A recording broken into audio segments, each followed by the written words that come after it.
What does a spiritual player sound like? Anything.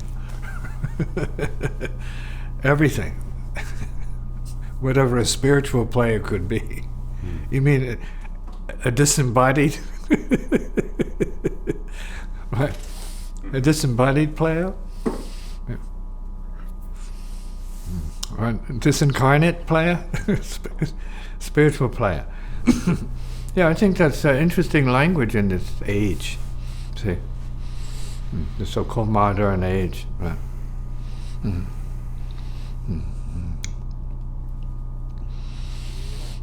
So it's hard to say that spiritual, as such, has anything to do with it. See. Then it's more karma and the music that is supposed to resolve the individual's karma. See. And that would include the physical, emotional, and mental faculties or facility, and the individual's path and how that shows up in some musical form. And anyone you ask, you're going to ask, are you spiritual? They're all going to say, yeah, in their own way. But we don't know what that means. What does it mean to be spiritual in anyone's case? See? That's the question. And you've written a number of books that in different ways very constructively criticize the musical world, so to speak. Musicians in their own way, in all sorts of different ways, stuck in their own heads, their own egos. Well, that's because we are talking about worldly music and its concept of the spiritual, and then we have practitioners, self-transcending, functioning, and practice. It works more from, let's say, the idea of selflessness and how that might be used as a matrix or a channel for the expression of the karmic condition of the individual, and which should work as some kind of transformative element or process. So this is basically why the Hot Fire Sound book was originally presented to the public, for that sort of a very small percentage of people who are interested in that or who found out about the book in one way or other. See?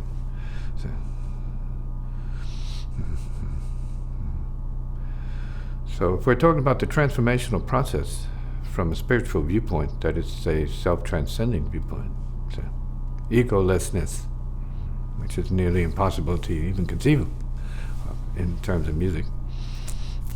Then the conversation about the spiritual is already well defined and understood. But in general, to say that somebody like Bill Evans isn't spiritual would be, I guess you might say, an insult to his people. Because it's played from a mood, it's played from a certain level of classical excellence and elegance. So people will find that very spiritual. And by spiritual, they may mean soothing. They may mean, calming, intellectually gratifying. In appearance, that's not what we mean by spiritual on the other side. So there's plenty of room in, let's say, the conversation we may have here relative to spirituality and music. But I'm not sure that applies to other people or is agreed to by other people who are more in the material world of music and egotism and self-importance in a certain way. So then, will a self-transcending player have any particular qualities of sound? It's possible, but not necessarily. In other words, you have a lot of people who are practicing meditation, who are musicians. A lot of musicians who are into New Age consciousness. And I'm happy they are. See, it's pleasing to know that they are moving, let's say, from one thing towards something that seems to be of a higher value. But to say, let's say, if what we're doing, or what's been going on here, or even the classic example would be Coltrane. Say Coltrane's music and Miles Davis' music, two very clear, highly disciplined artists whose work really sets a tone for and a high standard for the world to follow and maybe duplicate, or even go beyond. So, and you have to question then, most artists are what? Sounding like Coltrane? Who are into spirituality? And that's most are, in their own way. Could be native spirituality, it could be Buddhist spirituality, Hindu, yogic spirituality. But that doesn't mean that they have a common sense, because they're used by karma, even though they have preferences and maybe mental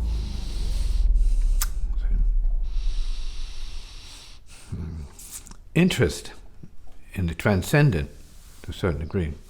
Doesn't mean anybody's going to sound like anybody else, particularly. See? So there are artists who are given to the spiritual, and maybe depending on what they're playing, like if it's typically meditative, slow, deep, long-toned music, like Japanese music, certain kinds of Indian music for chanting and meditation, and that's more typical. And you have those players that say, well, they're doing the spiritual thing because that's what it sounds like. So whatever it sounds like doesn't mean it's spiritual, which is an important point to get to. Because the spiritual may not sound like anything, yet it may sound like everything, depending on the person who's perceiving it.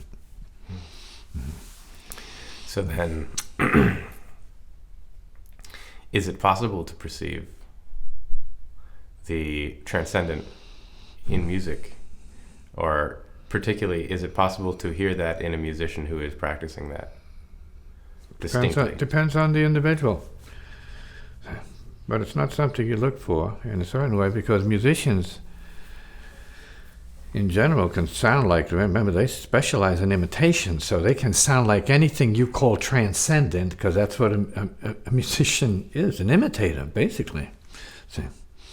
They're trained and educated, and what is the word? Happy with imitation. Yeah. So you find artists who you would consider to be of a transcendental sort of background or something, and musicians can imitate it exactly. And you'll be fooled. So it's not about appearance. It's not about what it sounds like. Now, is there, if we're talking about, let's say, the yogis, let's say like Ravi Shankar, who I got to see and talk to once, and Alaraka, who was playing drums with Ravi. Is the atmosphere they create what we call spiritual, super relaxed and laid back? If you could say that. So that's also Hindu. So, it's part of the yogic form of presenting music. And that's the tradition of the, say, Hindu artists. To play this, what is called typical Hindu or relatively meditative form of music with a very, very powerful sound basis and more mantric in a sense. But that's an appearance. So can any ordinary Hindu study that music and show up sounding that way and not be a real yogi? Yes, of course. So the individual has to judge for itself, or what they feel more is what it is.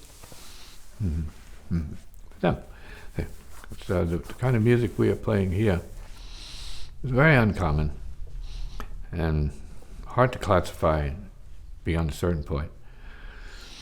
And it's so intense, it would be considered anything but spiritual. Yet it could be actually highly, extremely spiritual, depending on what you mean by spiritual.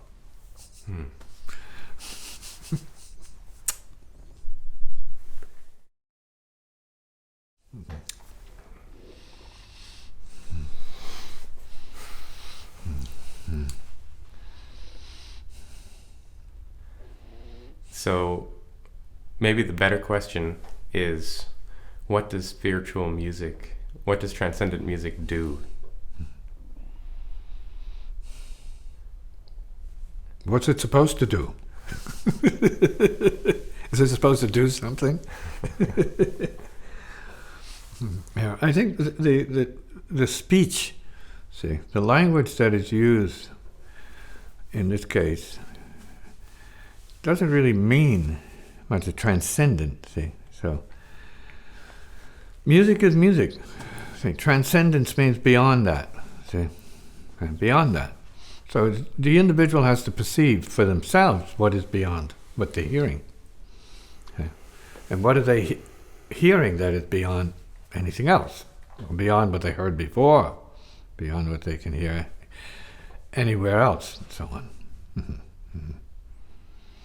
So it's subjective, transcendent.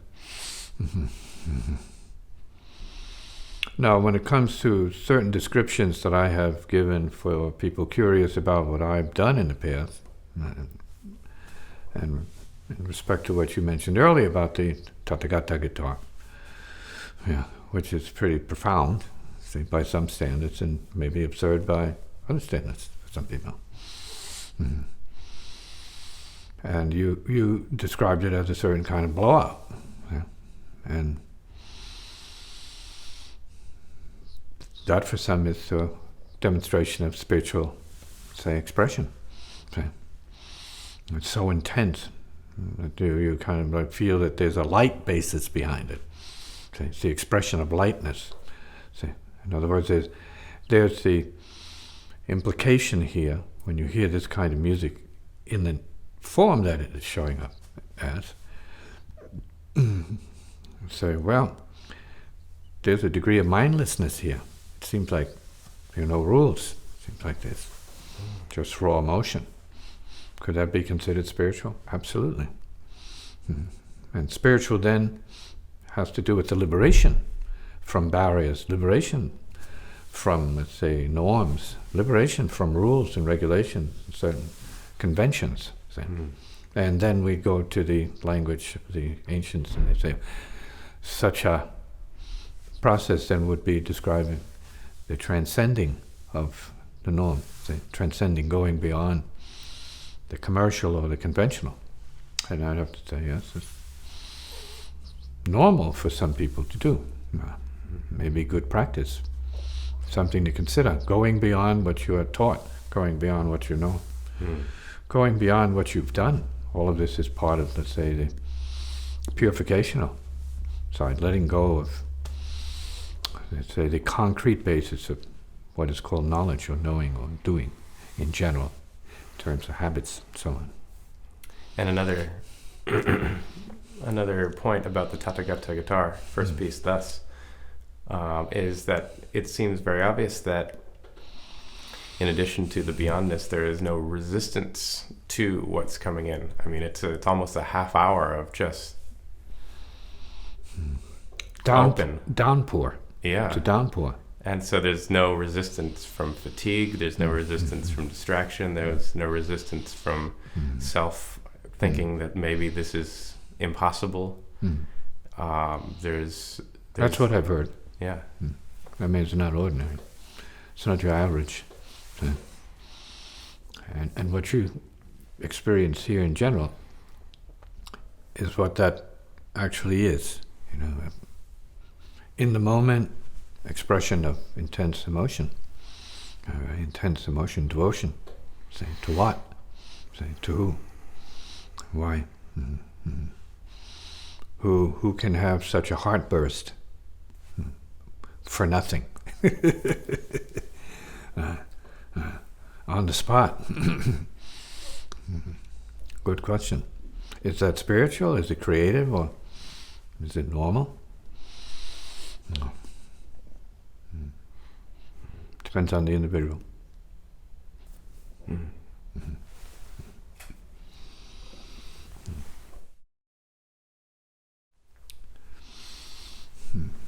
Take the Coltrane example.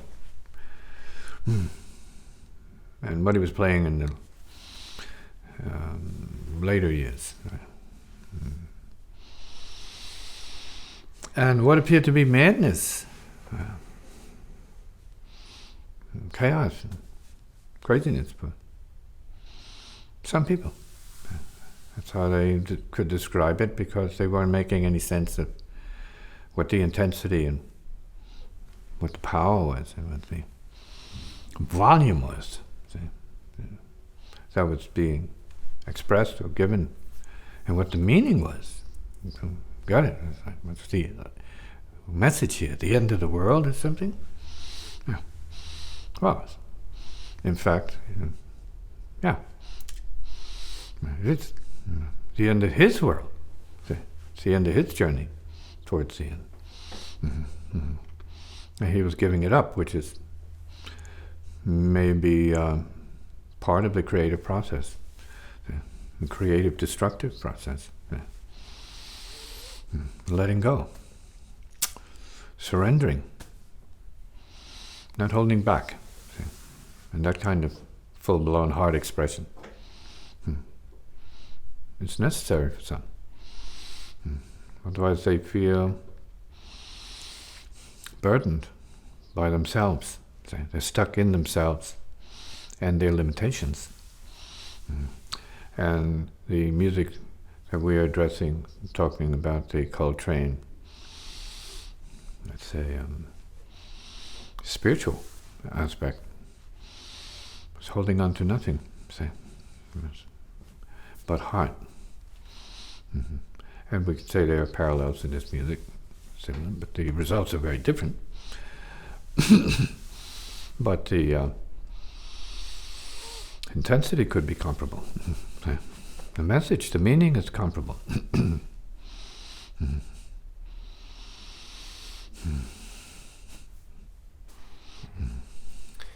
And love. How does love express itself through this music in a particularly... Well, love shows up in this case. We're talking about the heart. It shows up. And that everything is equalized. Everything. Every note, every sound is equalized, neutralized. Everything is the real. Not just this chord, not just this phrase, the whole thing. And the sooner the whole thing comes out, the better you feel.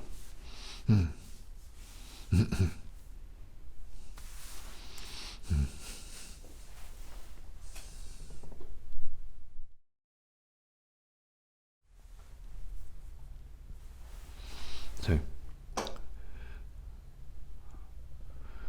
for musicians, what are you born to be? A human?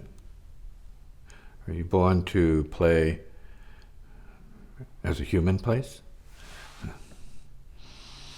Or were you born to play more than humans play? Is there such a thing as playing beyond human? And what might that sound like? Is it just classical? It's very human. Completely intellectual and human.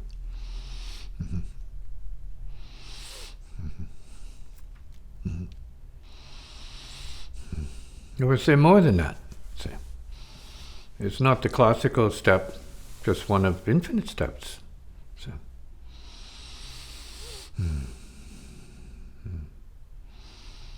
The truth of the whole thing may be one note sung from the mouth. See?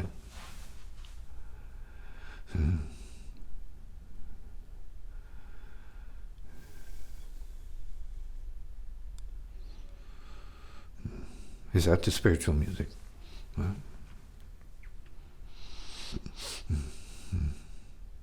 Is that the complete song? Complete sound?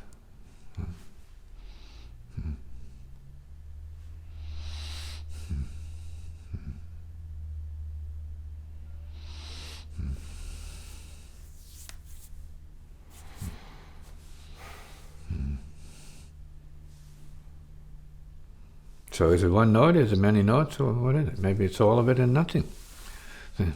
We have to be total about it, because it all comes from nothing. Nothing is the ever-present reality, see, that sustains anything, everything, and everyone. See? Yeah.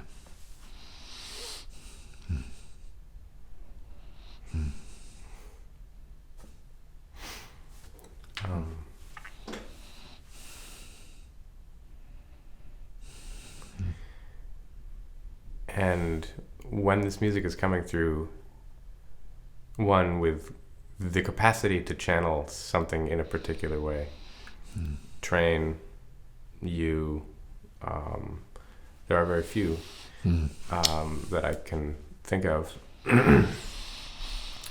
What effect does that have on the world? Well, the effect it has on the world, of course, is relative to perception. See, but it's better out than in. It's given to us to exhale, see, to put into the pot, see, the melting pot. See, heart is the universe. The universe is the heart. The heart is not other than the universe is not other than the heart. So, in other words, the demand for you is to give it all you have. See?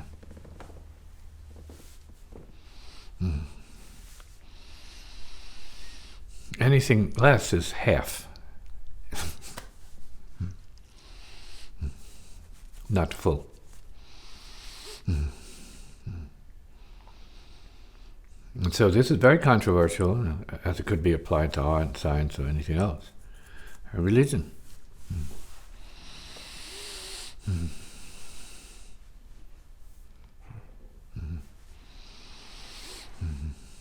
And does it take a particular quality of being, a particular type of, say, self-transcendent practice for somebody to play or to be in this particular way? Certain what? Kind of being? Well, you need the capacity. We're talking about capacity. It has to be true to your purpose, see? And whether or not you like the comfort or you like the burn. Whether or not comfort is your high, or the burn is more along that sort of, let's say, obliteration.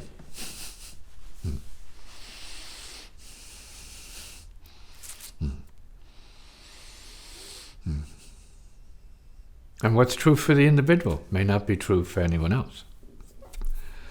So the question is for the individual, musician or artist or whatever, are you being true to you? Or are you being only relatively true for yourself because you want to be more true by the standards of others? And then that's as far as you go, it's living according to the standards of others.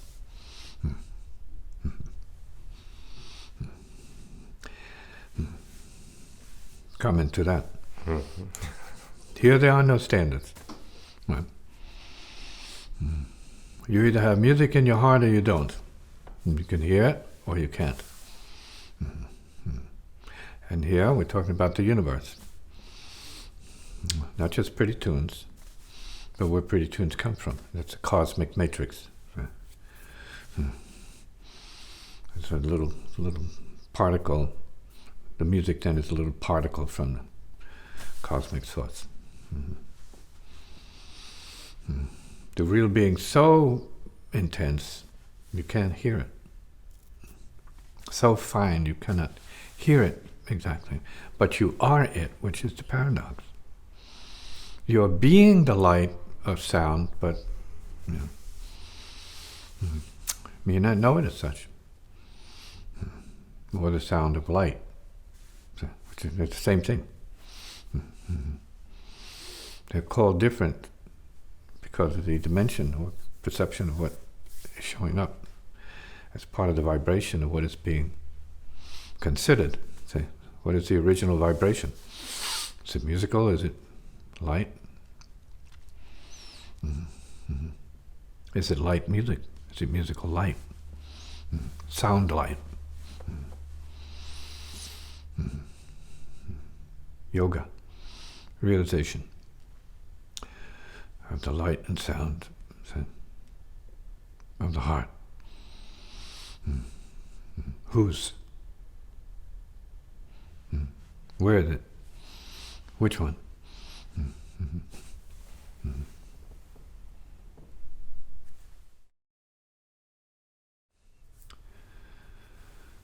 So we have the musical,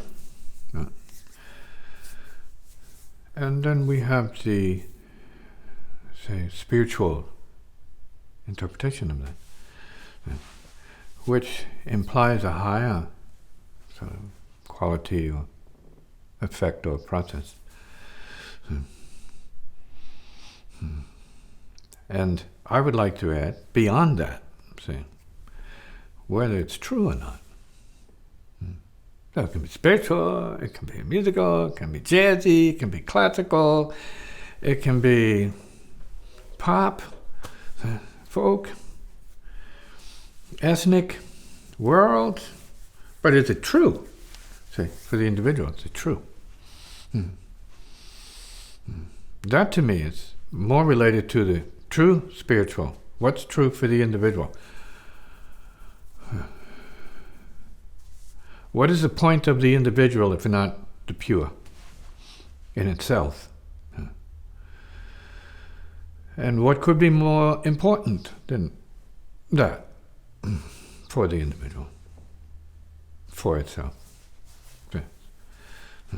Coming from that, not coming from wanna do, but coming from that which is just being done despite anything anyone wants to do. See? It's like a true impulse from a deeper place. So if you can play from there, then it doesn't matter what anyone says or does or plays. And it could be said that the creative spiritual is using you, and that's the place to get to. If you ask for a higher vantage point, where there's a deeper product or effect coming through, then that's what it would be in terms of.